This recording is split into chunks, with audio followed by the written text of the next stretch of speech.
काल साकेळी आपला कासारडा या ठिकाणच्या माहितीबद्दल आम्ही पहिला उठाव केला होता. त्यावेळी आम्ही सांगितलं होतं की पर्यावरणवादी आणि पर्यावरणाच्या वरती सातत्याने काम करणारे स्टॅलिन दयानंद या ठिकाणी येतील. त्यांनी काल पाहणी केली, तिथे जाऊन आले आणि आज ते इथे स्वतः उपस्थित आहे. तुम्हाला कसं प्रश्न होते. गेले बरेच महिने उपकर साहेब मागे लागले होते की येऊन बघा काय तुम्हाला समजेल काय नेमकं डिस्ट्रक्शन किंवा खराब होतोय जमीन. तर त्यांचा विनंतीला मान ठेवून आणि मला जे कार्य मी समजतो की देवाने दिलेलं आहे हे सगळं आपल्याला संरक्षण करायचं आहे. जेवढं वाचवता येईल तेवढं वाचवायचं आहे पर्यावरण आणि जे निसर्ग आहे त्याला. त्या अनुषंगाने मी आलो इथे आणि काल तिथे जाऊन प्रत्यक्षात जमिनीवर स्थळपाहणी केल्यानंतर अगदी धक्कादायक असा मला दृश्य दिसला. मला काही क्षणासाठी असं वाटलं की मी कुठे गाजाला गेलो की काय, म्हणजे कुठे बॉम्ब टाकले इजरायली आणि सगळं उद्ध्वस्त झालं त्या प्रकारचं एक समोर वातावरण दिसलं किंवा जे लँडस्केप म्हणतो पूर्ण खराब झालेलं दिसलं. माझं प्राथमिक ऑब्झर्वेशन असं आहे की जे चाललंय तिकडे ते चुकीचंच आहे. म्हणजे कायद्याला मान न देता किंवा कायद्याकडे लक्ष न देता दुर्लक्ष करून बेकायदेशीर रीतीने काम चाललेलं आहे. तिथे पूर्ण परिसर जो आहे तो नुसतं सिलिका डस्ट त्याच्यामुळे प्रदूषण खूप जास्त आहे त्यात तिथे. आणि शेतजमिनीमध्ये सुद्धा मी बघितलं की बऱ्याच ठिकाणी ते पूर्ण रेसिड्यू म्हणतं किंवा जे प्रोडक्ट आहे ते सगळे जमिनीवर बसलेलं आहे. त्याच्यामुळे शेतीचा परिणाम होणारच.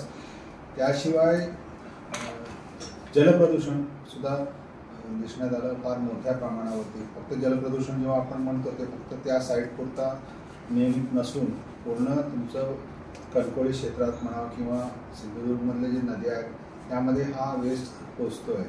त्यांनी किती जरी म्हटलं की आम्ही सांभाळतो आहे आणि आम्ही लक्ष देतो पण ते चुकीचं आहे. हे आम्ही सिद्ध करू नक्कीच आणि आमच्याकडे पुरावे ऑलरेडी आहेत काय चाललं आहे तिथे. एकंदरीत प्रश्न मनात हे होतं की सिंधुदुर्ग हा पर्यटन जिल्हा, निसर्ग आणि जलसमृद्ध जो एक जिल्हा आहे त्याच्यामध्ये हा असल्या प्रकारचा आपल्याला विकास हवा आहे का? हा जो नुकसान झालेला आहे पर्यावरणाचा किंवा पृथ्वीचा निसर्गाचा तिथे ते कसं भरून काढता येईल? तुम्हाला कधीच ते दुरुस्त करता येणार नाही. जे अधिकारी असल्या प्रकल्पांना परवानग्या देतात किंवा फक्त कागदावर सही करून जाऊ द्या काय होईल तर होईल, ही जी एक त्यांची भूमिका आहे त्याचा आम्ही विरोध करणारच. आणि नक्कीच याच्यावरती पूर्ण अभ्यास आता चालू केलेला आहे आम्ही आणि लवकरच आमचा विश्वास आहे की हे जे चाललेलं आहे कुठेतरी थांबवायला लागेल आणि थांबवू आम्ही प्रयत्नशील राहू यासाठी. आणि थांबू म्हणजे असं नाही की कोणाचं नुकसान करणं किंवा कारण जो खराब होतो आहे तो माझा किंवा तुमचं सर्वांचं आहे, पुढच्या पिढीचं पण ती जागा आहे. एकदा आपण दूषित करून तिथे सगळं खराब करून निघून जाणं हे ॲक्सेप्टेबल नाही आहे आपल्याला. तर नक्कीच याच्यावरती काम केलं पाहिजे आणि लोकांनी पण आवाज उठवला पाहिजे. बघा काही स्थानिक लोकांना काही पैसा मिळत असेल पण येणाऱ्या पिढ्यांचा जो स्वास्थ्य म्हणा किंवा समाज जे निसर्गाचं जे काय कनेक्शन असेल ते तोडणं बरोबर नाही. आणि विकास लोकांनी मागितलं पाहिजे. ते हरित उद्योगांना विकास म्हणून समजून ते मागितलं पाहिजे आणि ते चालूही केलं पाहिजे. पण इथे जिथे फक्त आपण सगळे मायनिंग हा एक विकासचा एक मॉडेल आहे हे समजणे चुकीचं आहे. आणि सिंधुदुर्ग मायनिंग मुक्त झाला पाहिजे हे माझं आणि आमच्या संस्थेचं आम विश्वास आहे आणि या दिशेने आम्ही काम करत राहू. सुद्धा एक पॅटर्न असतो सायक्शन पॅटर्न, ते मायनिंग प्लॅन म्हणतो. त्या प्लॅनच्या बाहेर जाऊन त्यांनी काम केलेलं आहे असं माझं मी जाऊन परत सॅटेलाईटवरती किंवा चेक केलं तर त्याला दिलेल्या क्षेत्रापेक्षा बरंच जास्त क्षेत्रावरती त्यांनी अतिक्रमण केलेलं आहे. आणि एकदा पाणी लागलं तुम्हाला उत्खनन करताना मग तिथून तुमचे जे पाऊल आहेत ते म्हणजे ICUमध्ये पेशंट आहेत त्या हिशोबाने तुम्ही ट्रीटमेंट केलं पाहिजे. झालं तसं नाही, तो सरळ पाणी उचलतो आणि फेकून देतो आहे. आणि वॉशिंगसुद्धा जे चाललेलं आहे ते चुकीच्या रीतीने चाललेलं आहे. त्याला कसलेही काय म्हणतात कवर नाही आहे काय नाही, ओपनमध्ये वॉश करून सगळं रेसिड्यू जे आहे वॉश करून सगळं खाली शेत जमिनीमध्येच चाललेलं आहे, ते चुकीचं आहे. तिसरी गोष्ट म्हणजे हा जो पंपिंग करतात, पाणी टाकून देतात दुसरीकडे, ते कुठे सोडतात? ते नद्यांमध्ये सोडतात. नदीचा ओढा आहे बाजूला, तिथे सोडतात. ते चुकीचं आहे. ते कुठे जाऊन तरी नद्यामध्येच जाणार आहे पाणी, आणि ते दूषित पाणी लोकांनी प्यायचं, प्राण्यांनी प्यायचं, हे विकास म्हणून आपण ॲक्सेप्ट करू शकतो. त्याला पूर्णपणे रिवॅम्प करून त्याला करता येणार नाही. मेन म्हणजे काय झालं, एवढं नुकसान केलेलं आहे त्यांनी. सांगितल्याप्रमाणे गाझामध्ये जे बॉम्बिंग चाललंय तसंच एक साईट आहे. तुम्हाला वाटलंच न्यूज करताना दाखवू शकता, इजरायलने ते बॉम्ब टाकले, लोक विश्वास करणार की असं झालं आहे. इथे असं एवढं भयानक रीतीचं जे नुकसान झालेलं आहे ते अगदी दुःखद आहे. कस्तुररंगन अहवाल किंवा माधव गाडगिलांचा जो ओरिजिनल अहवाल आहे तो आम्ही खरा अहवाल मानतो. चला आपण एक कॉम्प्रोमाइज किंवा एक ॲडजस्टमेंट म्हणून कस्तुररंगनचा अहवाल आपण स्वीकारला समजा, तरी त्याचं सुद्धा इम्प्लिमेंटेशन करण्यामध्ये कुठच्याही सरकारला इंटरेस्ट नाही आहे. ते मी सांगतो आता रेकॉर्डवरतीच. काँग्रेस असो, शिवसेना असो, आपला BJP असो, कोणी असो, सगळे राजकीय पक्षांना ते नको आहे. कारण काय, एक लोकांमध्ये एक अपप्रचार केला गेला की याच्यामुळे पूर्ण विकास थांबणार, तुम्हाला घरात खिळाचं ठोकता येणार नाही, गिरणी टाकता येणार नाही, हे सगळं एक अपप्रचार करून लोकांच्या मनामध्ये एक गैरसमज निर्माण केलं गेलं आहे. पण जर इको सेन्सिटिव्ह झोनमध्ये लिस्टमध्ये ती नावं आहेत, तर याचा अर्थ आहे की त्याला बायोडायव्हर्सिटीचं व्हॅल्यू आहे आणि तिथे ही कामं होऊ शकत नाही. इको सेन्सिटिव्ह एरियामध्ये मायनिंग पूर्णपणे प्रतिबंधित आहे. आणि असं नाही आहे, कळण्याच्या बाबतीत ते आम्हाला माहिती होतं की 5 वर्षात त्याचा लीज संपतोय आणि न्यायालयीन लढा तेवढं जाणारच, आम्हाला माहिती होतं. म्हणून आम्ही त्याच्यावरती प्रत्यक्षात कळणे मायनिंगच्या विरोधात आम्ही गेलो नाही, कारण आम्हाला माहिती होतं त्याला पुढे EC मिळणार नाही. म्हणून त्या दिशेने आम्ही काम केलं. तसं पण इथे ताबडतोब ते थांबवायची गरज आहे. या गावांमध्ये तरी जिथे हे लिस्ट केलेलं आहे आणि तो त्याच्यासाठी आपण करू. कायद्यामध्ये त्याची तरतूद आहे आणि कायदे न्यायालयीन लढाई आपण घेऊ, नक्कीच करू. तुम्ही देखील वारंवार तक्रार देत आहे ना, मग तुमचं कंप्लेंटला पण रेस्पॉन्स मिळत नाही. ते सर्व बघितलं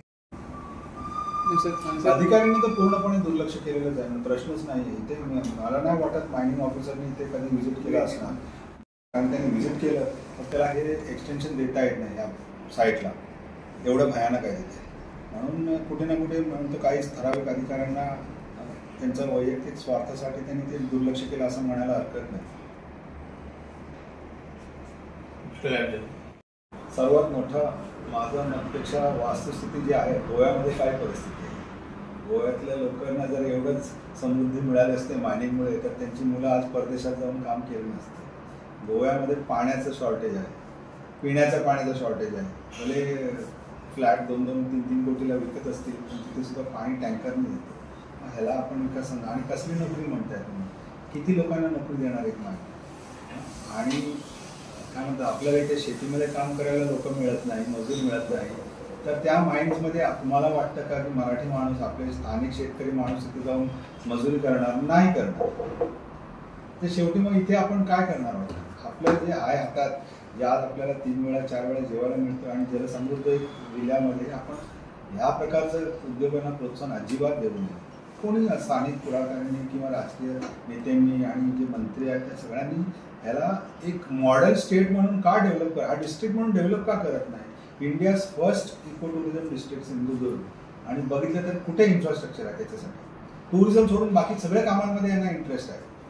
इथे जमीन कॅप्चर करता येईल, कुठे झाड कापता येईल, वाळवंट करण्यासाठी जे काही कामं करावं लागेल त्या कामांमध्ये इंटरेस्ट आहे. हे कुठे ना कुठे लोकांनी पण जोर लावून बदलायला पाहिजे. असं नाही आहे की तुम्ही पर्यावरणाचं रक्षण केलं म्हणून तुम्ही उपाशी मारणार, ही गोष्ट चुकीचं आहे.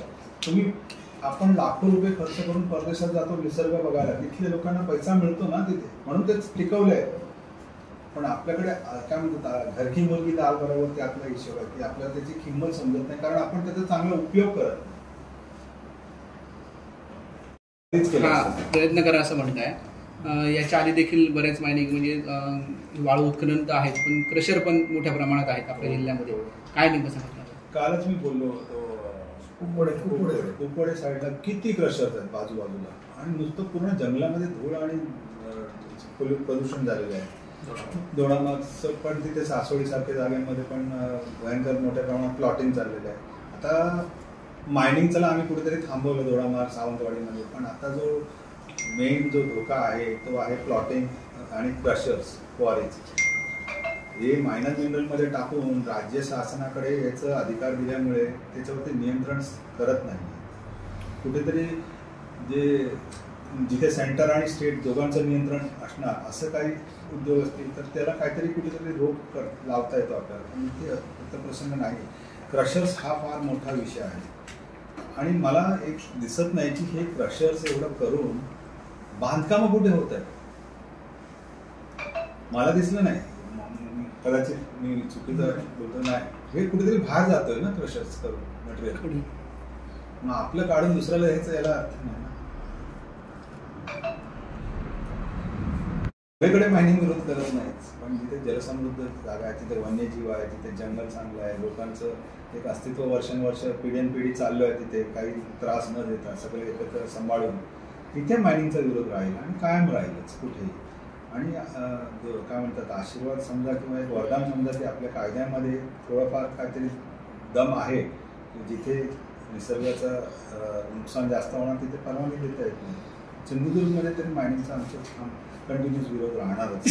आणि जसं पण काय असतं की आमची एक छोटी संस्था आहे, आम्ही सगळीकडे आम्ही जाऊन शोधून काय काम करत आहेत, पण जिथे जिथे आम्हाला लोकांनी बोलवलं तिथे जाऊन आम्ही नक्कीच तिथे हस्तक्षेप केलेला आहे आणि आमच्याने जेवढं होईल आम्ही करणारच नाही. हा एक चिंतेचा विषय आहे.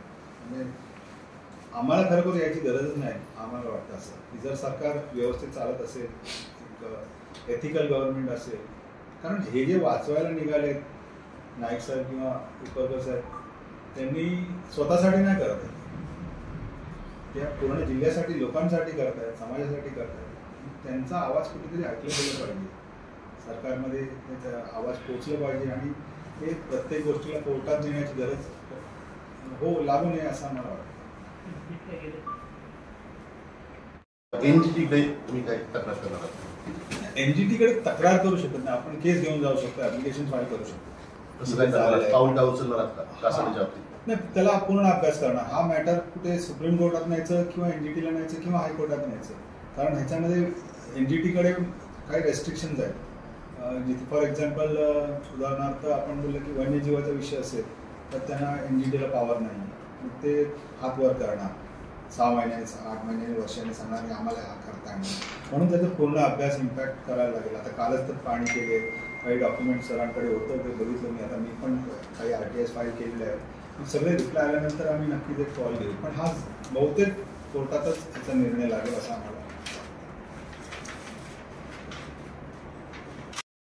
पुन्हा या ठिकाणची पण माहिती घेऊन आज एकच माहिती घेऊ. या ठिकाणी असणाऱ्या परिसराची इनलिगल चालणाऱ्या आणि लिगल चालणार ज्या लोकांना दूषित करतात, पाणी दूषित करतात आणि लोकांना त्रासदायक वृक्षतोड झाले. आता केळीमध्ये तर वृक्षतोड झाले. पण कुठेतरी लोकांना आवाज उठवला पाहिजे, लोकांना वाटलं पाहिजे ते जात आहे, माझं जात आहे, माझं मुलाचं जात आहे. तो एक भावना अजून फार कमी लोकांमध्ये दिसून येतो. तो एक म्हणजे डिसअपॉइंटिंग वाटतो कधी कधी, कारण त्यांनाही दोष देऊन उपयोग नाही. सर्वांना वाटतं की लवकरात लवकर पैसा कमवावा. तुम्ही संस्थेचा संचालक आहे तर पहिलं पिटिशनर नेहमी मनशक्ती असते आणि सेकंड मी असते, कारण आमच्या कामांमध्ये धोका असतो. आम्हाला कोणी पोचवलं तर संस्था तरी पुढे नेईल म्हणून ते दोन्ही नावं असतात.